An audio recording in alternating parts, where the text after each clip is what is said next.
Wrestling fans, promoters, wrestlers, and anyone who enjoys pro wrestling now have something new to be excited about. The Wrestling Fans International Association, the WFIA, is back. WFIA is an association that exists to promote, grow, and support professional wrestling throughout the world. Membership is free. Your membership includes a free digital bi-monthly publication of the Wrestling Fan News newsletter, association updates, voting privileges, and much more. Please go to thewfia.org, that's THEWFIA.org, and become a member today. Available on all streaming platforms. It's professional wrestling's greatest, largest, privately owned wrestling library. All the classic hits, flips, slams, and pins of yesteryear are on one place. It's Ultimate Classic Wrestling. Check out the Nature Boy Ric Flair, Hulk Hogan, Mr. USA Tony Atlas, Tito Santana, Rick Martel, a who's who of professional wrestling's greatest spotlight stars ever to grace the squared circle, all in one place. Grab the best seat in the house for memories and mayhem on Ultimate Classic Wrestling.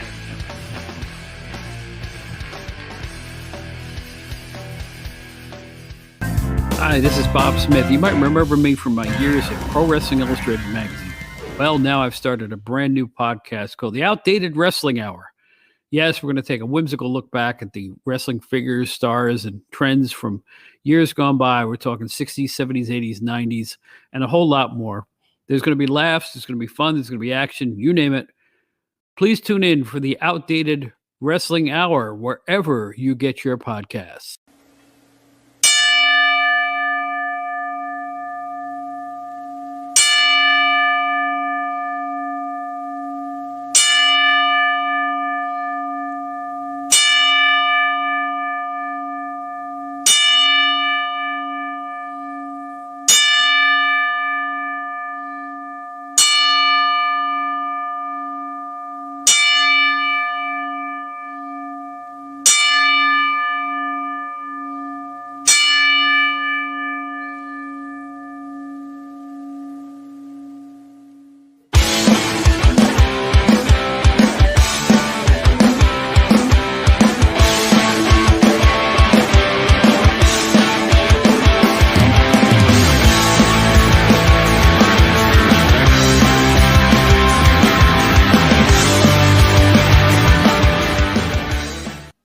Welcome, everybody, to the Pro Wrestle Zone here on WON Sports. This is Rick Del Santo. I'm joined by Harry Davila each and every week.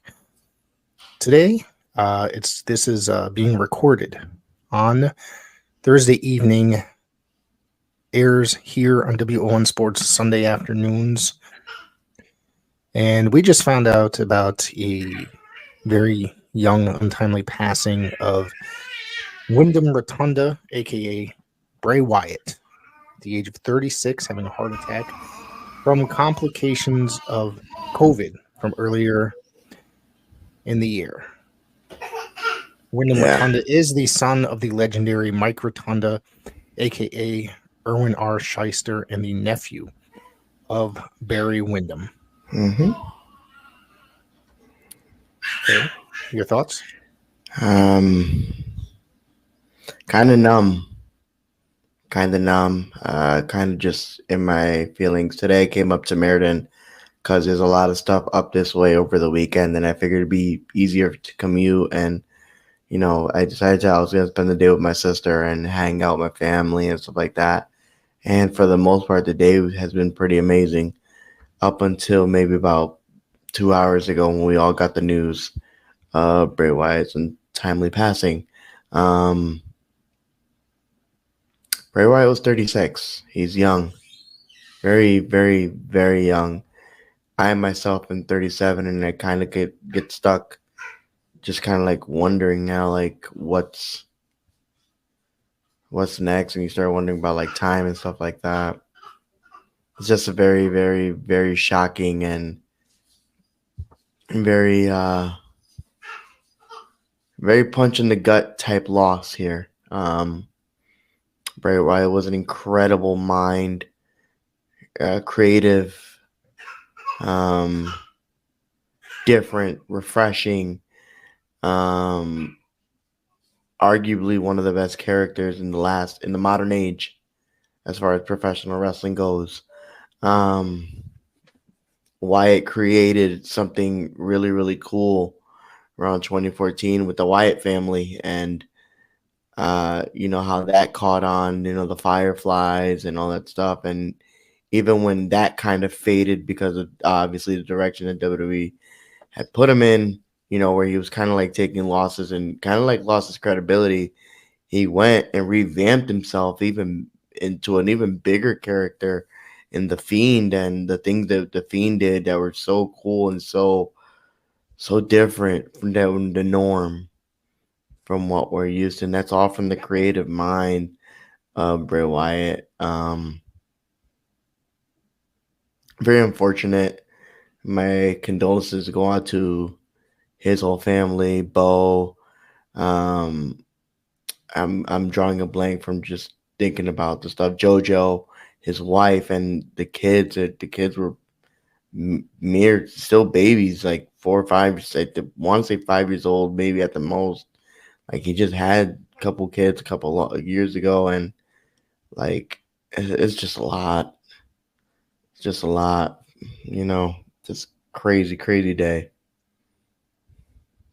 Of course, he came in through the original form of NXT, or Yes. Florida Championship Wrestling, into the original form of NXT, which is more like a game show contestant type show before it became a brand.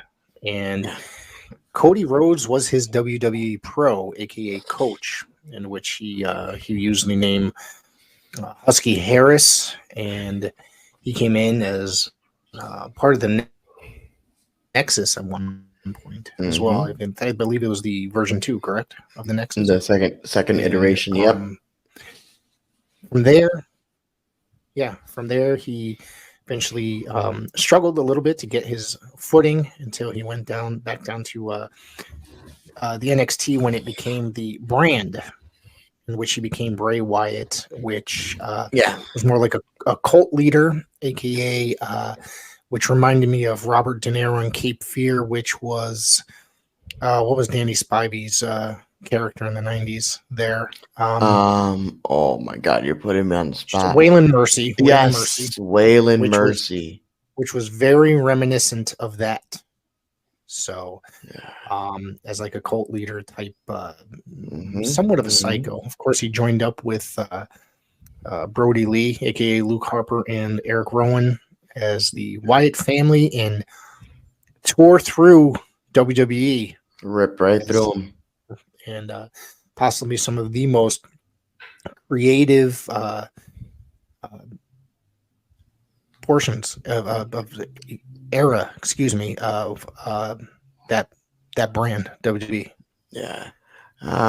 They're I mean, I will say that their introduction into like the main roster stuff was kind of fumbled, but it seemed like they picked it up right after that. Not soon after that, you were adding Braun Strowman to the group, and it led to be a dominant foursome. They matched almost star power and the legitimacy of the Shield at the time. Right. Like Bray Wyatt was just an incredible talent. And up until recent reports, he was on the way back. They were already setting stuff up. I believe his next feud might have been Cody. And they were going to do I'm pretty sure they were going to do some crazy stuff with that. It just seems like we're getting hit back to back to back with like losses of incredible people. Because Bray Wyatt isn't the only one who unfortunately left us this week. We now go also touch base on yesterday's unfortunate news of Terry Funk passing away. And if you're a wrestling fan, I know there have been at least one point or another where you've heard a story about Terry Funk, a crazy old man from Texas who was just batshit crazy and would do pretty much anything in the sport of professional wrestling. 6 decades. 6 Yeah. decades long. His career spanned, and this dude has fought the best of the best. From Ric Flair to Jack Briscoe to Cactus Jack to Shane Douglas to Raven to Tommy Dreamer to The Rock to Stone Cold Steve Austin to Edge. The guy has been in the ring with pretty much every damn legend in the Hall of Fame. Nothing bad can be ever said about Terry aside from the fact that he may have retired more times than he's been in the ring. But we all say that with a laughter and a grin, because for us, Terry Funk, as he said in that infamous promo, will be forever. Just very, very, very, very sad. Very tough 2 days as far as professional wrestling goes. Terry Funk, of course, made his debut in 1965.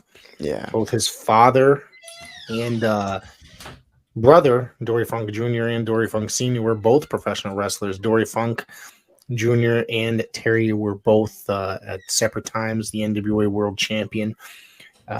Terry Funk, of course, was 2-time ECW champion very early on. That is correct.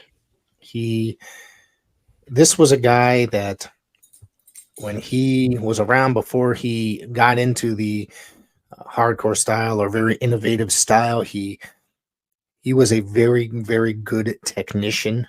He could out wrestle them. Same thing as Dory as well. There was nothing bad that could be said about Terry Funk in his career. He wrestled everywhere from Frontier Martial Arts Wrestling, what's FMW, Big Time Wrestling in Detroit, Georgia Championship Wrestling, Stampede. This guy has done it all in the professional wrestling world, and he's wrestled everywhere. And I mean, his retirement match in 1994? He wrestled Bret Hart, correct? No, 97. This was a. Was it? No, are you talking about the one that was technically filmed for Beyond the Mat? I'm trying to think if that's the right one or not. Yeah. I guess it wasn't an ECW show, but it was very heavy ECW influence. I want to say it was 97. Okay. I want to say, I could, you know what? We're on the computer today, so let's do a little Googling. I got this. Oh, sorry, mister. Oh, really? I got this. Let's see here. 1997 Terry Funk Wrestle Fest. That's correct. There you go. Come for me. Don't come for me. Don't come for me, Rick. No. Not today. This is not today in professional wrestling. So I didn't realize it was that late for some reason, but it was Terry Funk and Bret Hart, Terry Funk's WrestleFest, which I absolutely loved that event. I used to have that on VHS back in the day. Terry Funk was an absolute legend in the world of professional wrestling. The only reason I know that kind of like stat for a fact, because I've watched Beyond the Mat more than probably a lot of movies that, like normal movies like Batman, whatnot. And I will always remember, I can't remember his name, and it's going to bother me now that I can't remember it, but I always remember Terry asking his friend to come do something at the show. And he was like, I got to get in shape. And he just went on his trampoline and started doing jumping jacks with dumbbells in his hand, just doing like this. I can't remember his name, but I do know. I'm trying to remember now myself. Terry Funk. Yeah, go ahead. That's just that will forever be ingrained in my mind. Just like how kind of silly that whole interaction was, because Terry with his voice, oh, why don't you come and hang out with us? We'd love to have you. And then he'd like, but I'm not booked on the show. Like that whole interaction is literally like just still ingrained in my brain. Yeah. I'm trying to look up the whole cast because I remember exactly who you're referring to, but I want to say it starts with a D. I'm trying to look here. Hang on. Because this is going to drive me nuts too. Because it was Dennis Stamp. I was right. Found it. Yep. Start with it. Yeah. Who in his own right was a great technical professional wrestler from the 60s and 70s into the 80s. So just thought I'd throw that out there. Yeah. You know, but it like so like my first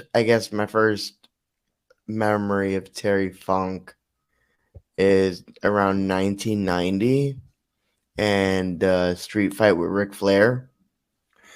Or the I Quit match. Right. And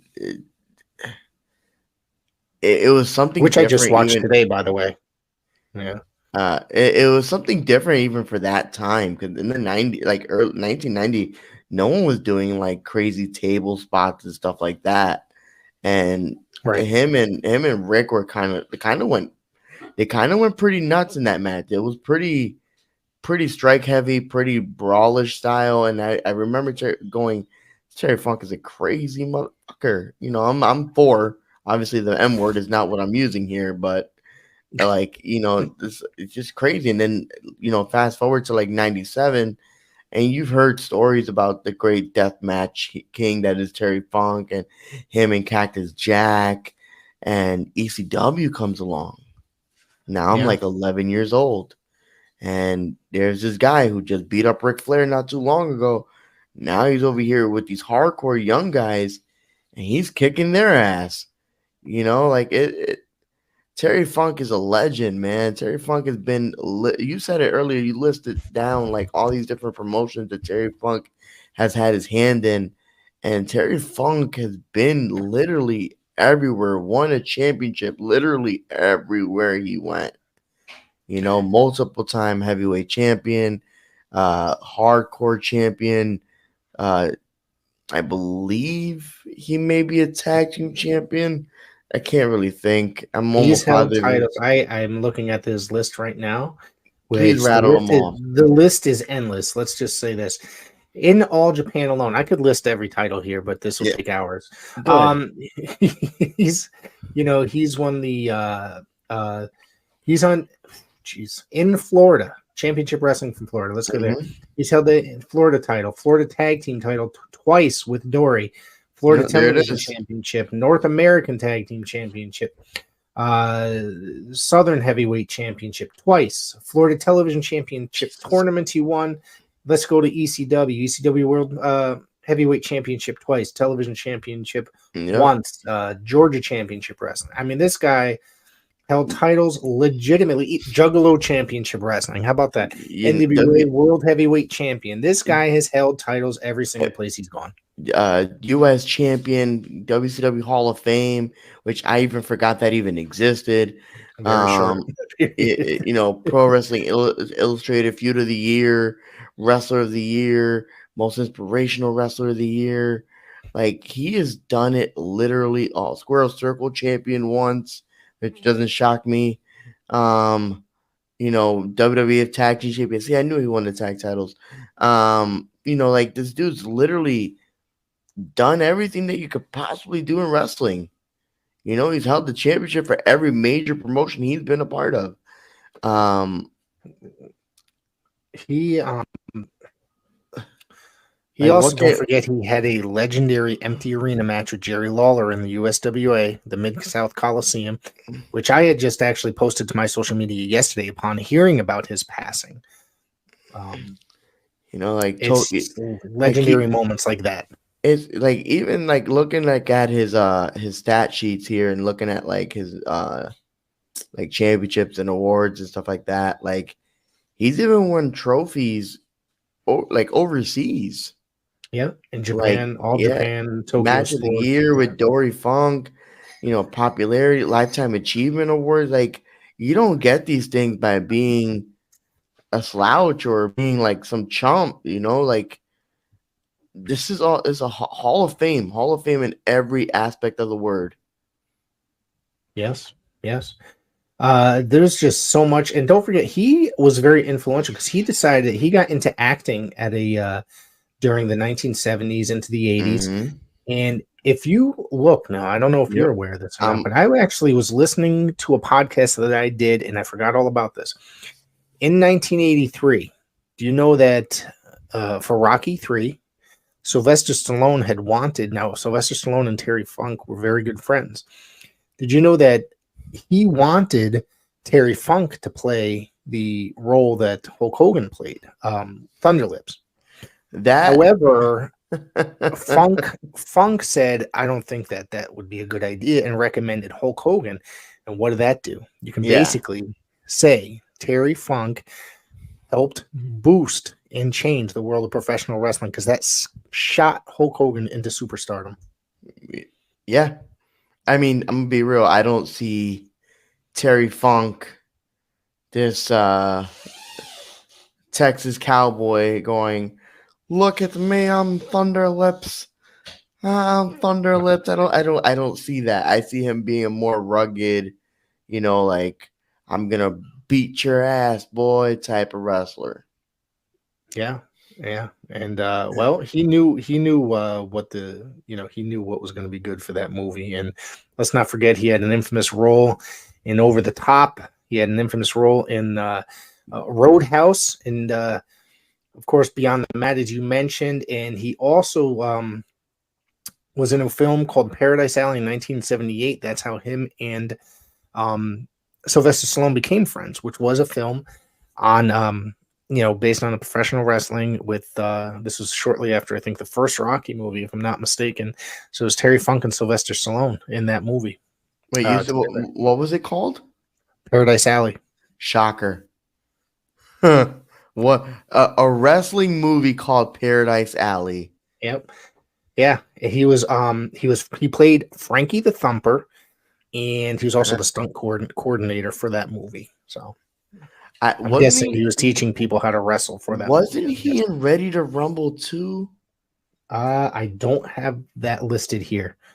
I'm looking at all the movies. Well, maybe not all, but I'm listening. It's listing the highlights here in this list that I'm looking at here.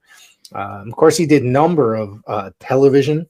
He was in the Swamp Thing television series, Quantum Leap. Now, I guess you can say I marked out because I was a huge Quantum Leap fan at the time, and to see him and Scott Bakula in the ring together at the time. Let's see, he was in Thunder in Paradise, of course. That was the show that starred Hulk Hogan. Yep. And and then of course he also did a little bit of recording, a couple songs, Texas Bronco, The Great Texan, and Tougher Than Shoe Leather. So rest in peace to Terry Funk, an absolute legend, and he's going to be missed. Yeah, it almost kind of like gives you perspective on a lot of things. Terry Funk, as much as it hurts to kind of say, that say he's gone and all that stuff, like he was at an age where it was almost like we knew it was coming eventually. Right. You just didn't want to believe it was coming sooner than it did. Right. Because, you never want your heroes to pass away. No. And we're getting to that age where that's happening more and more common. Mm-hmm. As of late, we're that age. I'm sorry to say. It's we're just getting older, and our heroes, our childhood heroes, are getting older. So yeah, and like I think it really started hitting me. Like even when Eddie and Benoit passed, it didn't hit me Eddie's passing hit me harder now, like a little bit later in my life. But I think the one that kind of hit me and I was kind of just like, whoa, was Bobby Heenan. That one kind of like really caught me off guard. And not because I didn't know that he was going through whatever he was going through at the time with like his I wouldn't say he had like throat cancer or something. Right. But like he was one of those first guys that I like loved as far as like characters on TV go, just the way he was. I was always a fan of like his stable, the Heenan family. Like they just had a ridiculous amount of talent on that squad. You know, you name it, Rick Rude, Mr. Perfect, what are these two named? The Brainbusters, Andre the Giant, Haku, just all-star cast, $1 Million Man to the Beyonce, Ric Flair at one point. You know, and that one. Did you say Mr. Perfect? Did you say Kurt Hennig? You did. That was the first one I did. Yeah. Which they worked. He was supposed to be retired from managing at that time. Yep. But he came out of retirement when Perfect came in. Then he came out of retirement again when Flair came in, and he just added something to Kurt Hennig. You could put him with anybody and add to your character. Look at a character like the Red Rooster, even on the other side of it. Like Red Rooster was technically a comedy gimmick, and people took him seriously because of his beef with one Bobby Heenan. Now, going back to like the years now, there've been a lot of passings of younger talent, and you know, talking about hitting people hard. A couple years ago, we lost Brody Lee, and that one. And that was, I think, what was it in the beginning of the pandemic and stuff like that happened, and like yes, I remember where I was. See, tonight I was at Big Y, the grocery store, today, when I found out about Bray Wyatt. The weird part about Brody Lee's passing is that was a Sunday evening that I found out. I believe I drove my kids to their home because me and their mother are separated. They're divorced. Drove them home. I was coming home and literally I was entered Big Y. And that's when I got a text message about Brody Lee. So that's a very weird coincidence about the two deaths, Brody and Bray, in my particular situation here in life. I'm going to be honest. I want to say I was in my living room when I found out about Bray. Excuse me. I'm a little uncomfortable here. When I found out about Brody, and even that kind of just blew my mind. Like it says, so many young guys have passed recently that you kind of just sit here and you're just like, oh my God, they're such babies. Like we talk about Trent Acid a couple, you know, what was it, 2000? Yeah, maybe 2010, maybe I think it was somewhere around there. Yeah, wow. You know, Chris Cash, who passed away in a motorcycle accident, and you know, just those are just like a couple that are coming up top of my head. And these are young babies, young dudes out here, and it scares me sometimes because like I see some of the things happening around me, and just eye opening. It could like that in a heartbeat just be gone. And this is going to be a rough one to bring up. Yeah.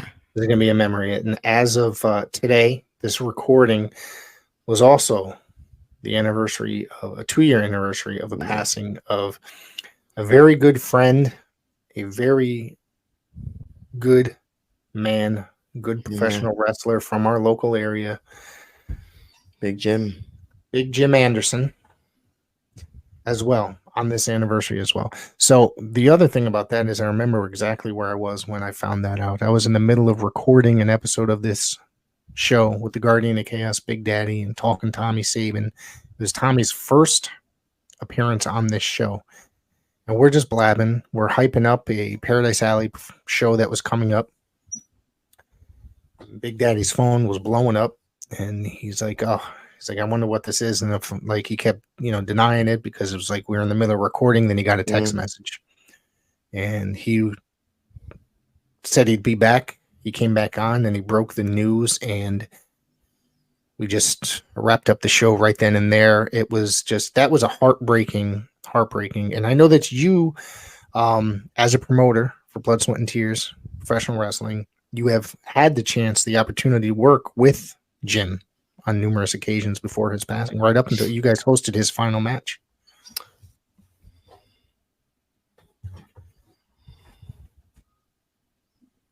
Sorry, I kind of just Again, a little numb.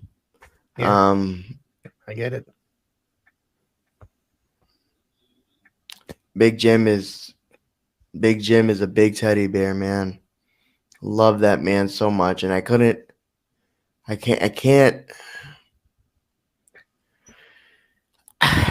I've said this story before. Like I don't want to sit here and pretend like we were the best of friends, because at the end of the day, he was a talent and he was a friend.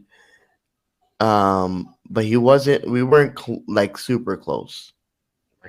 But he was one of the first men that, when I got into this business, that accepted me with wide open arms. I want to say he was maybe first two. Open arms. That was Now his still, story. That was him as a human being. He was I very know. welcoming to everybody. And it's great because you look at him from afar. You're coming in, don't know anything about some of the people that have, that you're gonna about to be like calling their stuff, and this big giant dude, pure like grunge rock, ripped stuff, all that, tattoos, you name it, and you think he's gonna be like this rugged, like, whatever, kid, get away from me, you're still new to this type of guy, and it was the complete opposite. And a story that I will always tell about just how awesome Big Jim was, specifically to me, is I had went to a Paradise Paradise Pro oh my God, Paradise Alley Pro Wrestling show. And it was me and my son, and we went out there because we knew some of my friends were wrestling on the show, some of the people that wrestled for BST, and I kind of just wanted to, just check it out and have a good time. And there was a gentleman. This was like during the beginning of the COVID, so we got our masks and all that stuff. And there's a gentleman in between two open seats. So it's open seat, gentleman, open seat. Right. And I had asked the guy if he could move over, and the gentleman kind of just like looked at me like I had four heads and just brushed me off. So I went to kind of like turn around and look around the vicinity, see if there was any open seats. And Jim just walks over, looks at the guy dead in the face, and goes, "I need you to move over." He has two. And the guy looked at Jim, said nothing, moved, and me and Ezra got to sit right there. We were like right at the entranceway, first row. Later on in the show, Waves and Girls come out. They do the popper. Ezra's like right under the confetti. It was such a cool, like, little cool moment for him. But I'll always remember him coming to bat and kind of going, "You move them." And I'm like, "Thanks."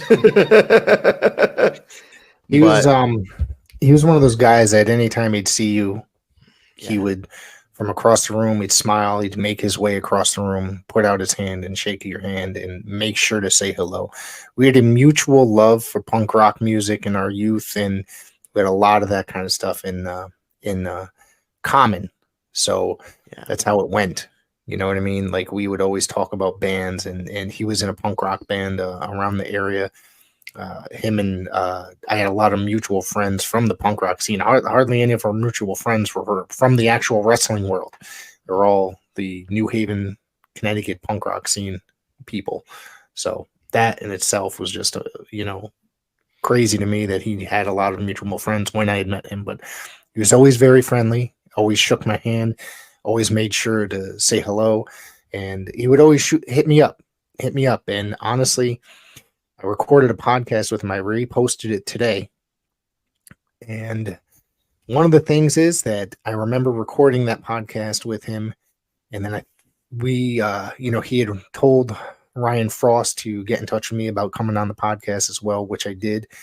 And then because they were a tag team, they were kind of tearing up the Northeastern United States for a couple months. Devils. Yeah. And I got that shirt in my drawer as well. But so this was going to be, we were setting up a time for the both of them as a tag team to talk about their tag team together. And then we just had the news that he had passed. It was just a couple months after we had recorded that podcast. I remember where I was. It was the night. I want to say it was the night or 2 nights after the BST show. I can't remember the exact. I don't want to say it was 2 nights. It may have been a night. I think that was a Saturday or a Sunday. I think we ran a Sunday. No.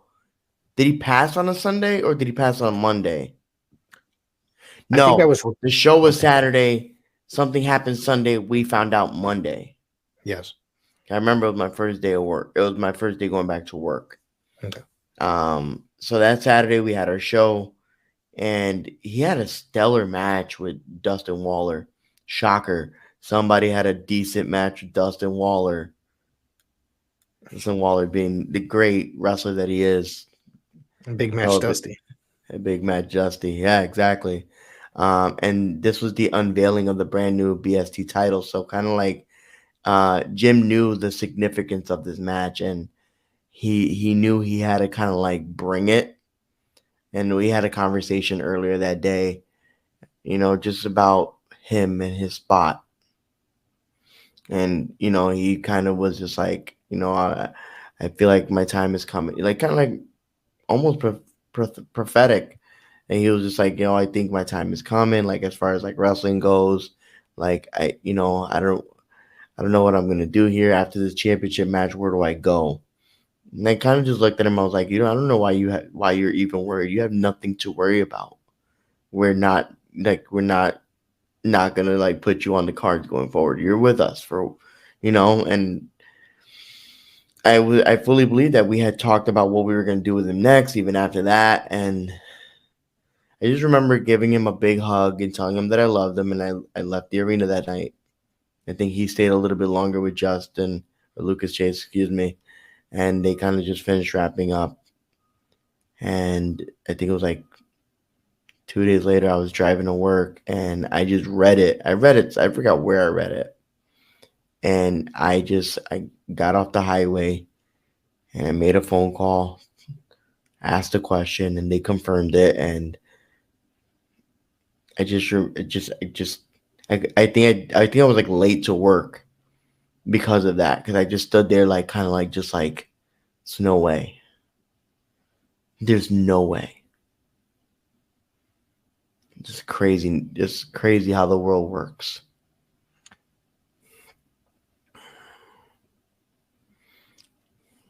Yeah. Yeah.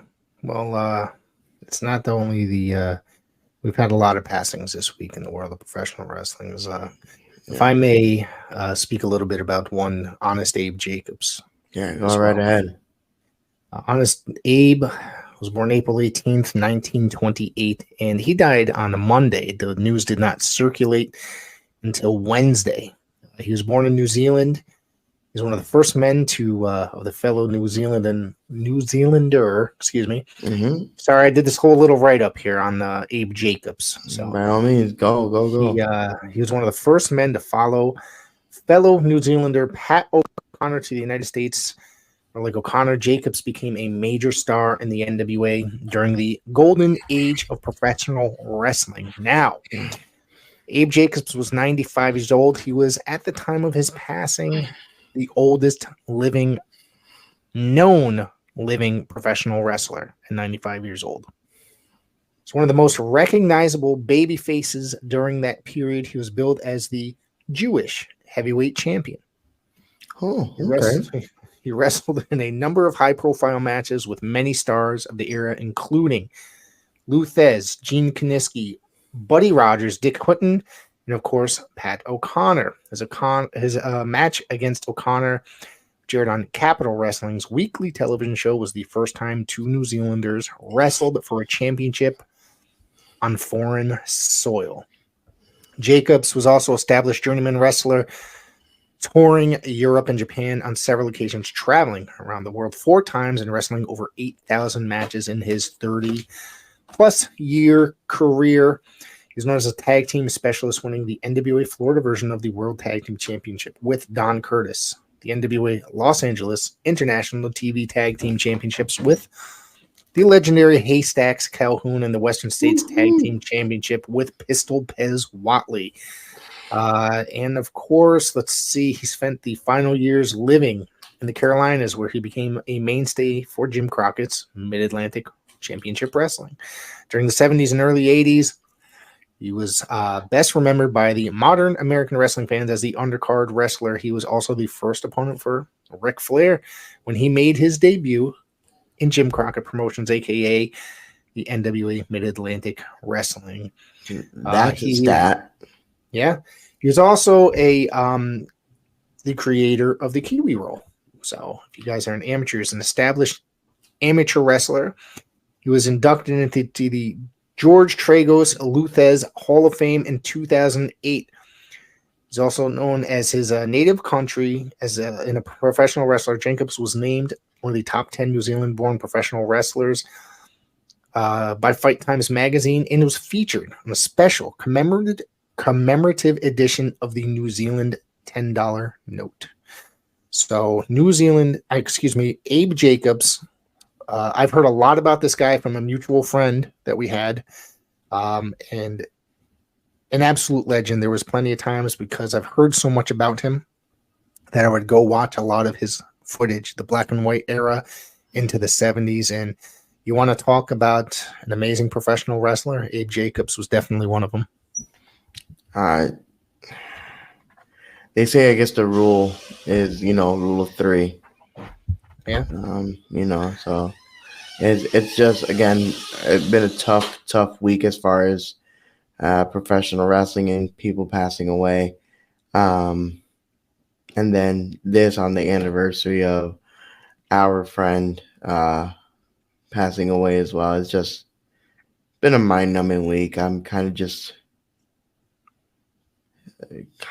checked out, and I'm kind of bummed, because I was like going into tomorrow's got a pretty big day for us here in Connecticut. I gotta find the energy to kind of like bring it tomorrow. It's gonna be hard, but tomorrow's show is for one of our other friends who's going through a really rough time. And I don't know, honestly, kind of like just crazy, crazy times. Yes. Crazy times. I wish I had a lot more to say in regards to a lot of the stuff, but it kind of just, as a family man, a father of two beautiful kids, it kind of puts a lot of things into kind of like perspective for me, as far as like what, taking care of myself and my health, and kind of like how I handle things, and not saying that he didn't do that stuff, because, nobody knows what actually happened and what led to him.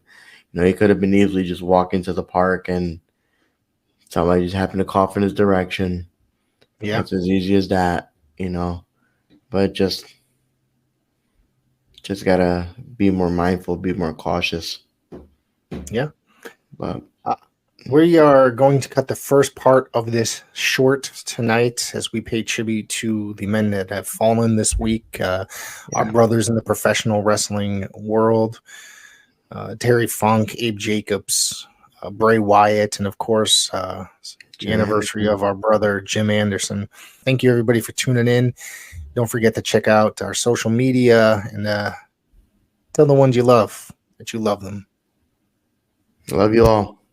Available on all streaming platforms. It's professional wrestling's greatest, largest, privately owned wrestling library. All the classic hits, flips, slams, and pins of yesteryear are on one place. It's Ultimate Classic Wrestling.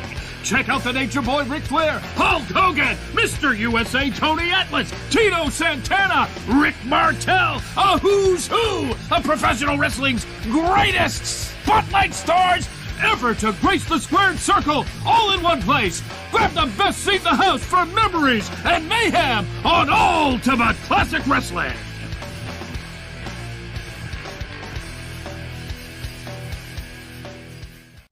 Here in the forest, dark and deep, I offer you eternal sleep. I'm behind you. I am right behind you. Don't be scared. I just want to play a game with you.